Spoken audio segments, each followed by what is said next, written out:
เอาเข้าไปไว้ในคนก็ได้ละไปในคนละเพราะว่าที่ได้ประกอบอยู่นี่โอเค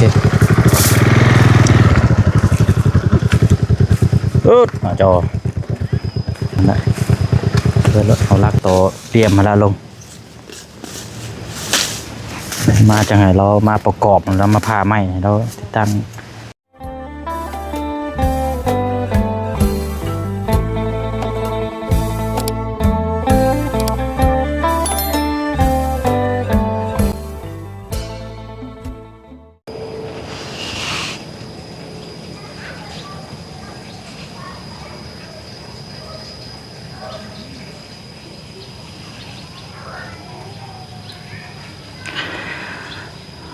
อันนี้เนาะในวันเวลาสิได้ลื้อล่างมั่งตัวนี้ออกวันนี้พี่น้องเนาะแล้วกับประกอบตัวไม้สำหรับทางประตูพอได้แก้ไขชั่วคราวก่อนเนาะพี่น้องเนาะพอดีโทรหาทั้งพ่อสร้างเนาะพ่อสร้างที่เฮ็ดห้องน้ำให้บ้านน้องดอกแค่และพี่น้องอยู่บ้านอดอนทางพ่อเพิ่นก็กำลังเดินทางมาเนาะให้เรามาเฮ็ดคนเดียวแล้วพี่น้องเพราะว่าเฮาเฮ็ดประตูแบบพอชั่วคราวแบบง่ายๆนะพี่น้องคันสิว่ากันเนาะแต่ว่าทางเฮาแบบมันอุปกรณ์บ่มีสิจ้างพ่อเพิ่นก็ประมาณจักแสน 2-3 แสนนี่แหละพี่น้องเนาะบ่ได้ใช้จ่ายแต่ว่าเพิ่มเติมในการแม่นพูนพี่น้องเนาะเคสของทางน้องออนเคสของทางน้องออนพี่น้องเดี๋ยวถามว่าทางพ่อเพิ่นมาแล้วก็จังไปพูดไปคุยนํกันตัวนั้นเนาะเอาอะไรพี่น้องจิตจังไดก็ติดตามเบิ่งนํกันเนาะพี่น้องเนาะ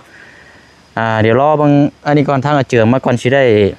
ลื้อล่างมั่งตัวนี้พี่น้องแล้วก็สิได้หาลักเสาเพราะว่าเฮาสิใช้บานพับเปิดเข้าไปข้างในเพุ่นพี่น้องมันกลายเป็นแบบว่าเฮาสิเอาลูกพุปูนแบบบ่มีนะพี่น้องตัวนี้เนาะนี่มันแตกไม่แต่เฮาสิพังไม้เอาแล้วพี่น้องพังไม้2ลักเอาตัวนี้ก็คันว่ามันบ่บิดก็สิพังลักใส่หมวกแจนี้ประมาณนี้เปิดเข้าไปในนี้พี่น้องเพราะว่าตัวนี้นี่เพิ่นเฮ็ดอยู่แจนี่มันสิติดหม่องวาล์ว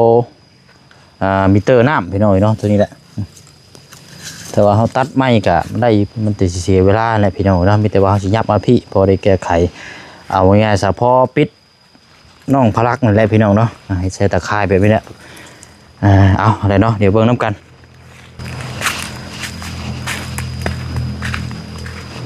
ใช้อยู่บ่เอาพี่น้องเนาะโคตรดีๆเนาะนอนบ่สวัสดีเอาเบิ่งดิ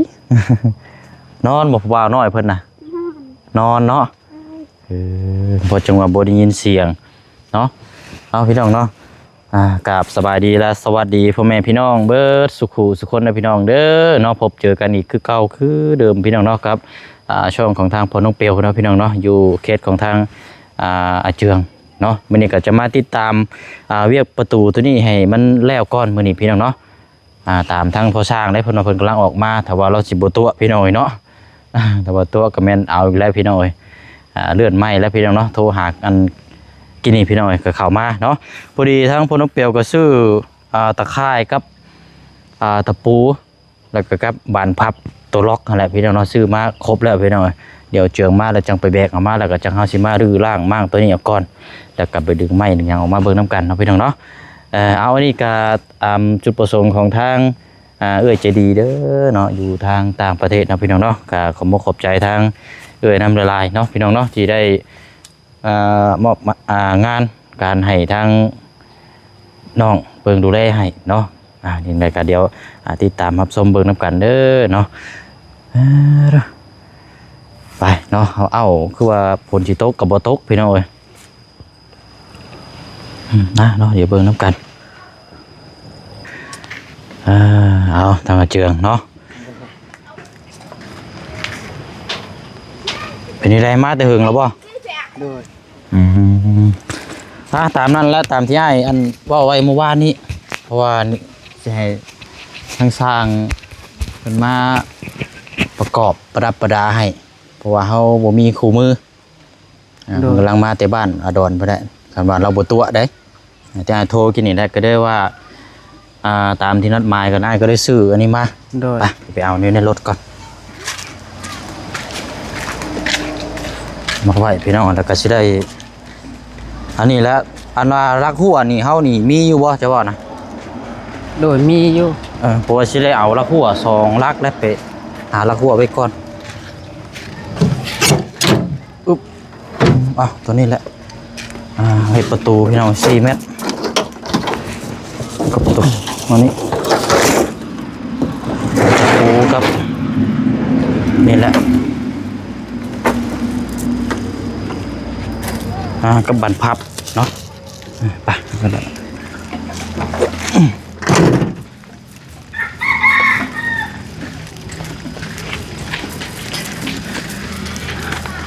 เห็นแล้วแล้วขังไว้แล้วก็แล้วบาทนี่ เดินตามหลังบ่ได้แล้ว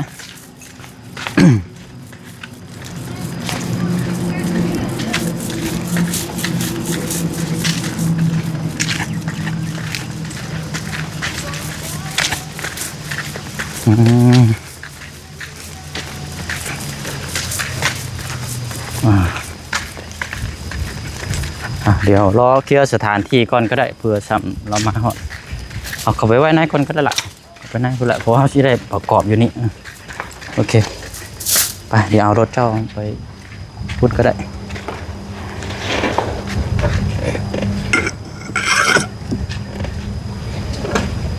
ไปเอาลักก่อน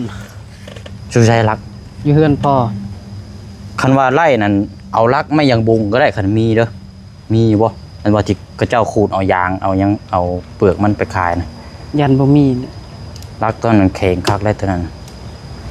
เอาความสูงกับประมาณซ้ำกับตัวนี้นะเด้อเอาแบบพังบ่พังเอาเนาะฮะขุดแล้วก็พัง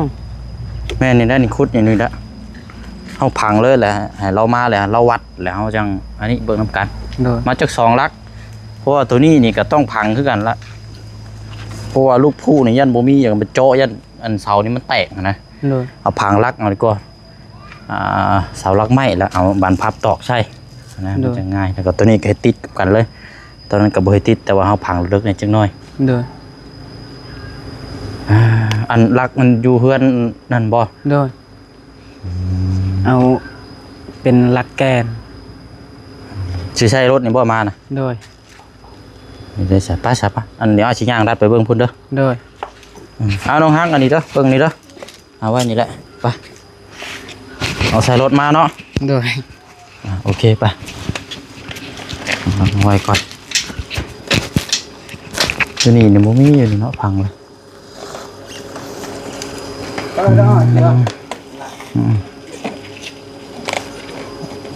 ใช้รถจักรมาบ่หรือว่าแบก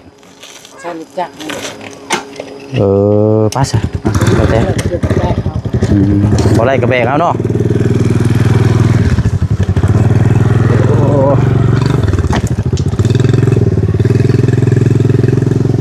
เนาะซอยกันไล่พี่น้อยเนาะถ้าอยากให้มันแล้วถ้าอยากให้มันเพื่อความปลอดภัยเนาะต้องซอยกันพี่น้อยซอยกันดึงหน้าดึงหลังเนาะ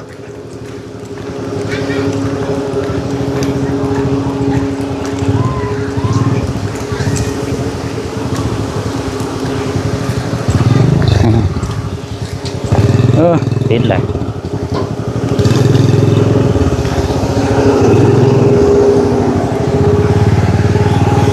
ท่านอ่อนในการเดียวจังแวะมาเยี่ยมยามพูดคุยน้ำกันอีกรอบนึงเนาะพี่น้องเนาะเข้าไปทุกคนติดตามตัวนี้ก่อน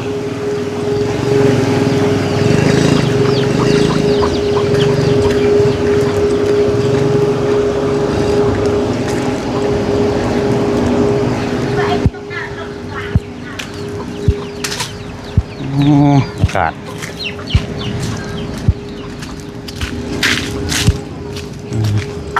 โอ้นึกว่าโบกอยู่บ่อน้ำไหมโต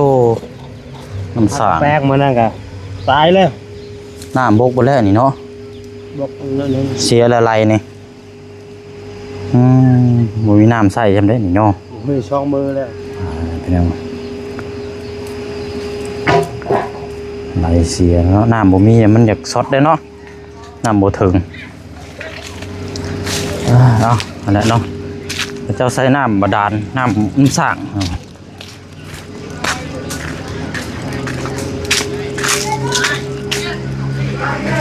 ใส่โอ้ยมาถึงเลยเนาะก็ใช้เขา กระจุกไพ่มันแหละ ฮะ ตรงนี้ได้ปะ เอาไปกลมมาแล้วตัวนี้ได้อยู่เนาะดึงมาเบิ่งอยู่ฮะได้ตัวเดียวเลยโอเคได้ละ ดันไม่ได้นะ เอาตัวนี้ก่อนนักนึงได้แล้วใหญ่นิดจักหน่อย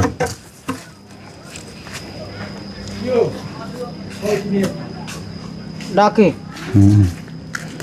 เราโทรมาแล้วเบิ่งโทรหาเราก่อนสร้างโทรมาแล้วดีละรักนึงตัวเปนี่ก็ได้อยู่คันว่านั่นก็เฮาก็มัดเอาแต่ว่าลำรักจะได้กลมละ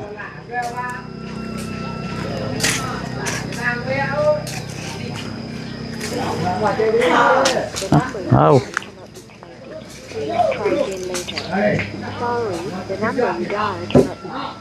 โทรบ่ติดซ้ำเป็นไปได้อยากได้ตัวกลมแล้วมันจังเอาพังมันจังแน่นเลย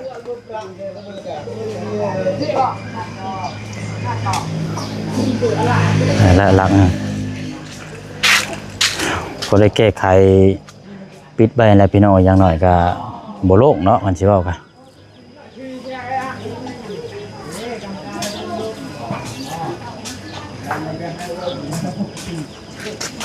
เลยรักใหม่เนาะขั้นกันมันชีวิตอยู่บ่เนาะเขาพังกันปั๊บบานพับมันก็บิดพอดีอยู่ตัวนี้นะได้อยู่เจือกปะเอารถเอาตัวนี้ติดใส่กับเสาแล้วตัวนั้นเอาใส่ลักนั่นได้อยู่ดอกเขาพังใส่กับลักนั่นเนาะเขาเจ้ามักเตะตะโก้เนาะอยู่พี่เนาะยอดเลย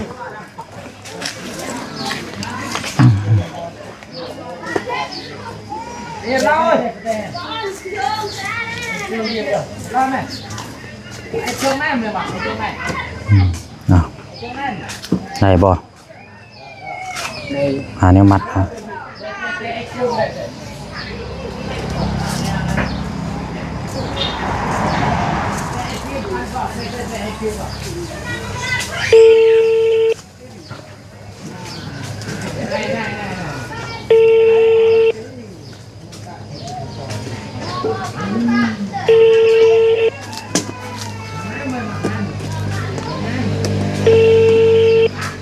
บ่ครับขับรถบ่นี่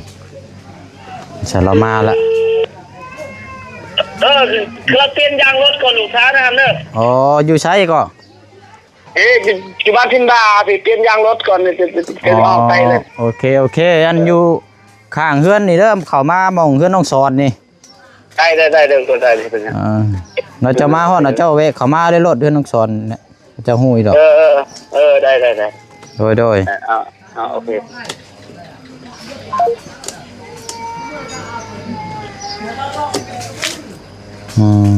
ยางรถหัวเนาะได้บ่โอเคเนาะเฮ็ดดีเลยใส่ลักนี่แหละแก้ไขไปก่อนไปเนาะเดี๋ยวต่อกันอยู่เพื่อนพี่น้องเนาะ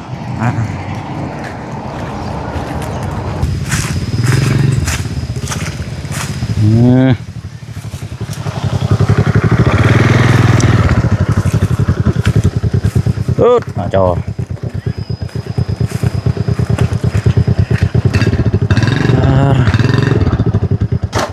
โอเคเอามาดิเนาะ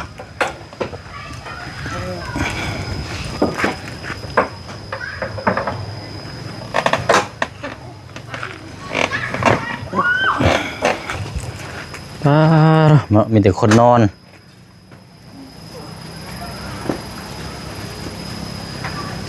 เอาลงมาไว้ก่อนเดี๋ยวเอาตัวนี้นี่เอาพังติดกับตัวนี้เนาะตัวนี้นะเอาแยกไปเลยก็ได้ตัวนี้ไปนี่แต่ว่าเอาแล้วเอาเสียมมาคุดเนาะเสียมมาคุดแล้วก็วัดนี่แหละพี่น้องเห็นนี่ได้เอาเบิ่งโอ้ไม่นี่ไผดึงออกมา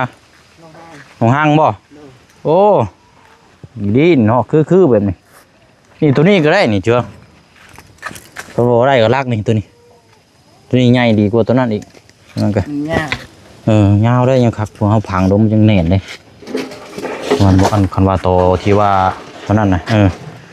โอ้ยสุดแล้วนี่มันยังเงาแล้วมันยังสูงครับ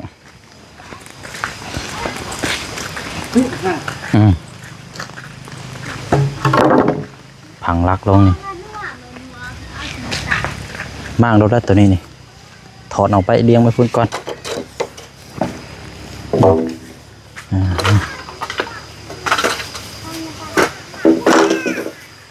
ฮะ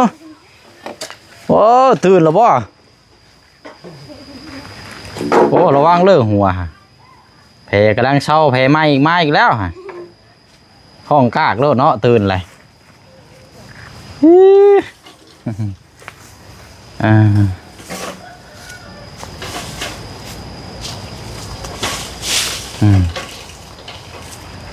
ใครดอกอยู่บ้านบ่ค่อยมีงัวควายคืออยู่บ้านเฮามีบ้านนี่โอ้ยหัวบ่ได้หรอกงัวควายหลาย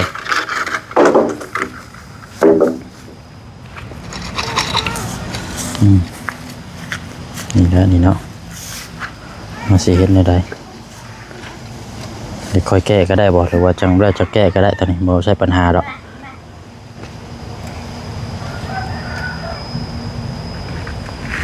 อ้าว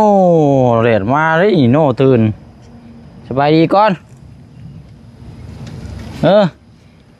มาซอยเวียกบ่นี่ไปเอาค้อนอันตะปูมากับพ่อตีเด้อ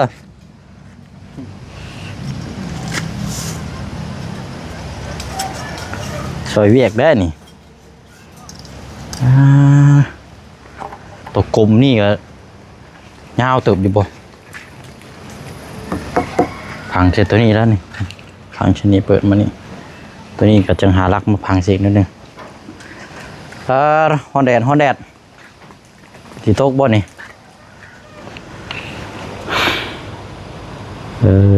เนาะ ลูกอายลูก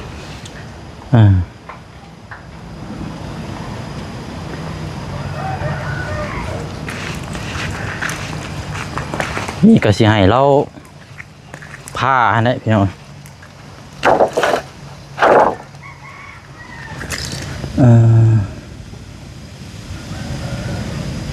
ผ้าหานซองเอาหานซองเอาด้วยก้อนเอาเจืองเนาะ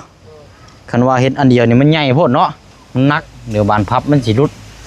แล้วเราผ้าเฮ็ดเป็นเส้นนะพี่น้องจ้าเล็ก2 เส้นแล้วก็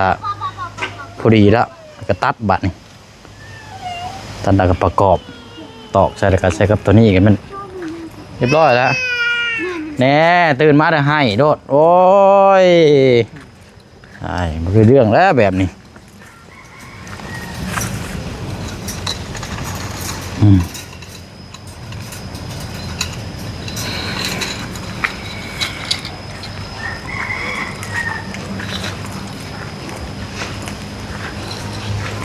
นี่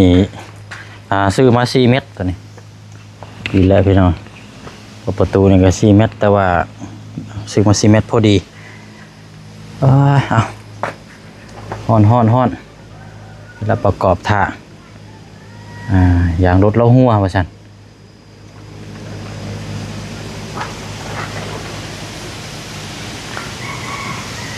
โอ้เนาะเฮ้ยมาหาลูกขึ้นเตียงอึบ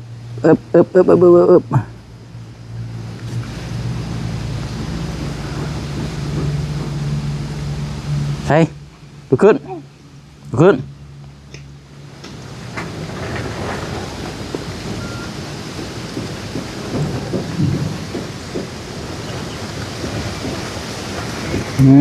ลมเย็นในจักหน่อย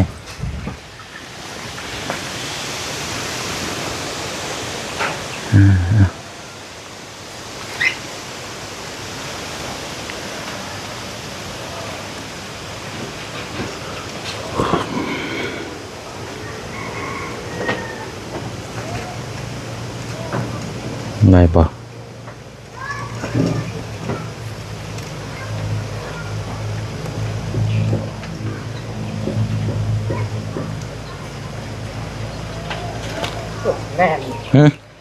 แต่แล้วเวลาจะก้นก็ได้นั่นน่ะมันอยู่นอกอยู่มีแต่ว่าเอาลักตัวนี้แล้วลงก่อนตัวนี้มันยาวเถอะบ่ไปเอาตัวนี้พังมองลักไงฮะตัวนี้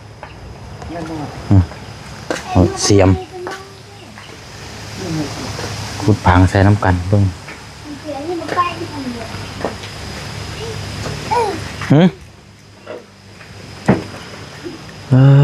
เอาหาเบิ่งเนาะ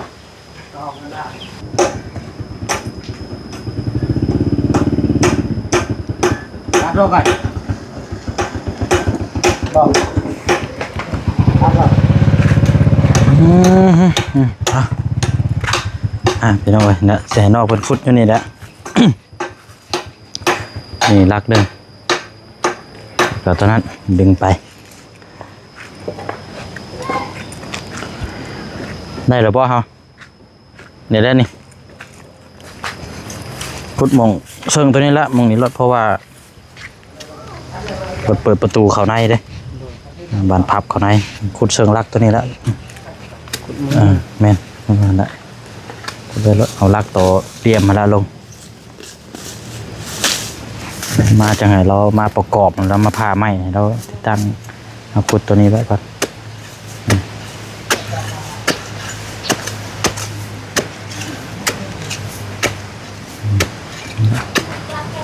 มันเปิดเข้ามาแล้วข้างในให้มันบิดกับตัวนี้พอเสร็จสิง่ายทั้งตัวนี้เนี่ยมันเสียเวลาน้ำมันก็ต้องไปปิดวาล์วง่ายอีกแก้ไขไปนี่ไปก่อนป่ะสนอเดี๋ยวติดตามเบิ้งน้ำกันอีกต่อไปเนาะเดี๋ยวรอทางช่างมาแล้วเขากับเบิ้งน้ำกันจนแล้วเลยบัดนี้พี่น้องเนาะเดี๋ยวนี่ให้ทางเจียงคุดตัวนี้เราเอาตักมาผังไว้ก่อนมันแน่นแล้วก็จังมาประกอบเนาะป่ะเนาะลาพี่ละน้องก็เด้อพี่น้องเด้อเนาะพบเจอกันในคลิปหน้าเนาะพี่น้องเนาะฝากทางพี่น้อง FC เขาเบิ่งน้ำกันเนาะจนแล้วบ่ได้มื้อนี้พี่น้องเนาะหลังจากเอามาได้สิฮู้พางว่าสิเป็นจังไดเนาะพี่น้องเนาะบ๊ายบายเด้อพี่น้องเด้อเนาะบ่สุขสุขคนสบายดี